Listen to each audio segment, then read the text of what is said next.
हाय दोस्तों। आज मैं आपको बताने जा रहा हूँ कि आईफोन में बैटरी जल्दी खत्म होने की समस्या को कैसे ठीक किया जाए। अगर आप आईफोन इस्तेमाल कर रहे हैं और आपकी बैटरी जल्दी खत्म हो रही है, तो चलिए देखते हैं कि आप इस समस्या को कैसे आसानी से ठीक कर सकते हैं। सबसे पहले आपको अपनी सेटिंग्स खोलनी होगी और लो पावर मोड को इनेबल करना होगा।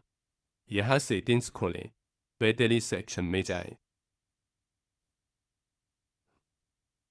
और यहाँ पावर मोड चुनें और फिर यहाँ से लो पावर मोड को इनेबल करें। एक बार जब आप लो पावर मोड इनेबल कर लेते हैं तो यह आपकी बैटरी को लंबे समय तक चलने वाला बना देगा। और दूसरी बात यह है कि अपनी बैकग्राउंड एक्टिविटी को मैनेज करें।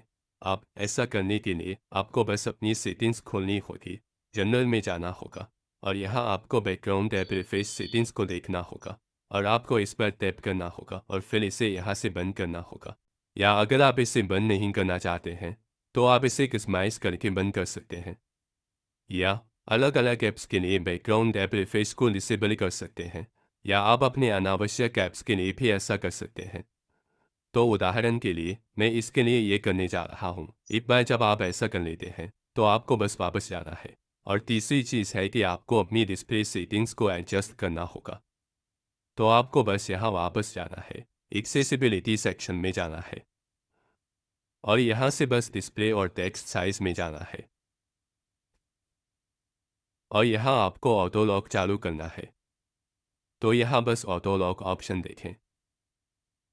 यहाँ ऑटो ब्राइटनेस है तो आपको ऑटो ब्राइटनेस को इनेबल करना होगा। यह आपकी ब्राइटनेस को अपने आप एडजस्ट कर देगा। तो फिर वापस जाएं और आपको अपनी लोकेशन सर्विसेज को डिसेबल करना होगा। तो प्राइवेसी सिक्योरिटी सेक्शन में जाएं, लोकेशन सर्विसेज में जाएं। आप अपनी लोकेशन सर्विसेज को डिसेबल करने की कोशिश कर सकते हैं। यहाँ से बस टर्न ऑफ पर टैप करें और आपकी लोकेशन सर्विसेज बंद हो जाएंगी। और उसके बाद आप अपनी नोटिफिकेशन को भी मैनेज कर सकते हैं। तो आपको नोटिफिकेशन में जाना होगा और आपको उन ऐप्स को चुनना होगा जिनके लिए आप बैकग्राउंड नोटिफिकेशन सर्विस को डिसेबल करना चाहते हैं। और दूसरी चीज़ जो आप कर सकते हैं वह है अपना वर्जन अपडेट करना। तो यहाँ अपना जनरल सेक्शन खोलें, सॉफ्टवेयर अपडेट में जाएं और आपको ये सुनिश्चित करना होगा कि आपने कोई पैनिक अपडेट नहीं किया है।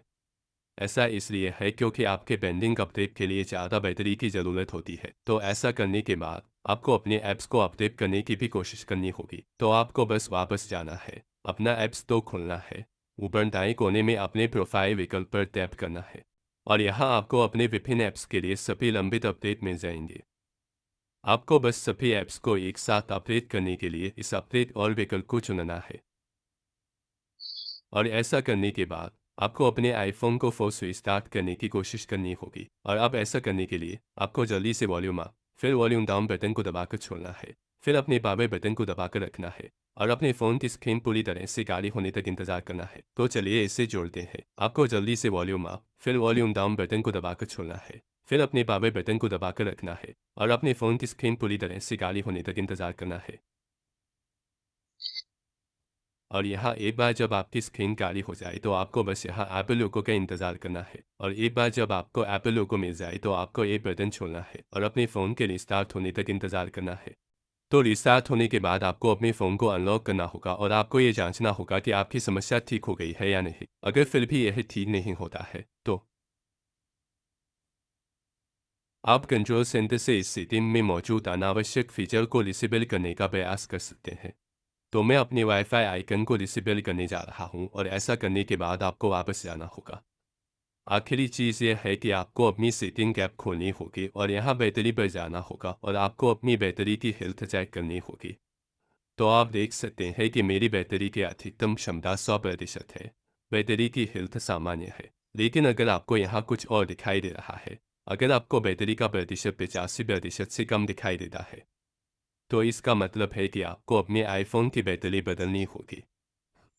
तो अपने आईफोन की बैटरी बदलने के बाद आपकी समस्या ठीक हो जानी चाहिए, या आप अपने आईफोन पर सॉफ्टवेयर को रिबूट या फिर से इंस्टॉल करने का भी प्रयास कर सकते हैं। अब ऐसा करने के लिए आपको अपने पीसी या अपने लैपटॉप का उपयोग करना होगा और उसके बाद आप अपने आईफोन का लंबे समय तक उपयोग कर पाएंगे। वीडियो देखने के लिए आपका बहुत बहुत धन्यवाद। अगले वीडियो तक अलविदा।